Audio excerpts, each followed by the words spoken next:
medyo init man gyud ang panahon karon mga mari. So usa mi moadto og Divine Mercy mga mari, muligo sa mi diri sa Dilamar Resorts mga mari, diri sa Tiguma, Iligan City mga mari. Ganon, yes, ganon mga mari. So mao to mga mari, usa ta mo sulod diri sa Dilamar Resorts mga mari, mo bayad sa tag-entrance mga mari. Ang entrance day diri mga mari kay tag 100 ra mga mari, ganon. Unya pwede ra ka makadalag foods mga mari, bisan unsa nga klase nga foods, basta magbayad lang pug kagkatid ug mo entrance, ganon. Pero sulit kayo na imong entrance nga 100 mga mari, dayon wala na bayad ako ang anak basta 3 years old pa ubos, wala na bayad mga mari, ganon. So pasaka na mi ana mga mari, unya pag-agi na mo ni mong madunggan mga mari.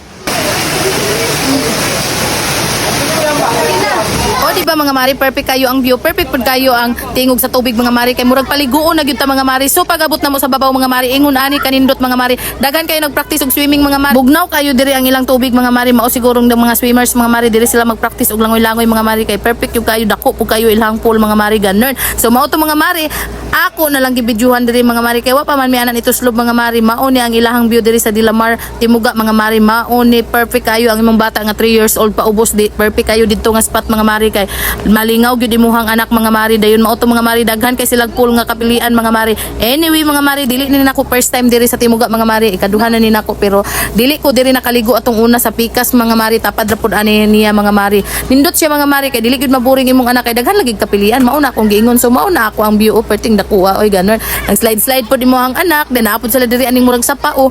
Nindot kay diri aning murag sapa mga mari, pero wala gi-allowed ang mga bata didto mga mari. Then while mi nagluto sa mo ang sinugba nga kuan mga mari, ang uban nga nangaluto ng mga rin nangaon na mi anak mga mari, kay di na gyud maantos ang kagutom mga mari, kay lami na gyud kayo tusno-tusno dito sa dagat naman noon oy, swimming pool mga mari. Anad manguntanig dagat mga mari, abi natog dagat swimming pool man di ay, ganon. Lami gyud kay ang kaon mga mari no, basta kilaw-kilaw, sugba-sugba unya, naligo-ligo og swimming pool nya, bugnaw pa gyud kay ang tubig dito sa Timuga mga mari.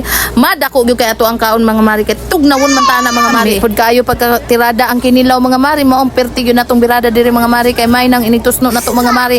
Busog ta mga mari para di ra kay tabati og katugnaw. So mao mga mari, legit yun mga mari, murag yung ice mga mari atong itusok-tusnuan mga mari, perting tugnawa mga mari, wala yung kaigang mga mari eh. So nangaligo din mi nadaan mga mari, kay mo adto mi kay piyesta man sa El Salvador sa Divine Mercy mga mari, mo adto mi Divine Mercy mga mari. So mao to mga mari, nagsayuman mi ana, hapit yun mi diri sa Timuga mga mari, kay perfect man gyud kayo ang yang tubig mga mari para mawala ato ang mga kaigang mga mari. So mao din ni amo ang ganap mga mari no, usa mi ni adto og Divine Mercy mga mari no. So thank you for watching and God bless everyone. Bye.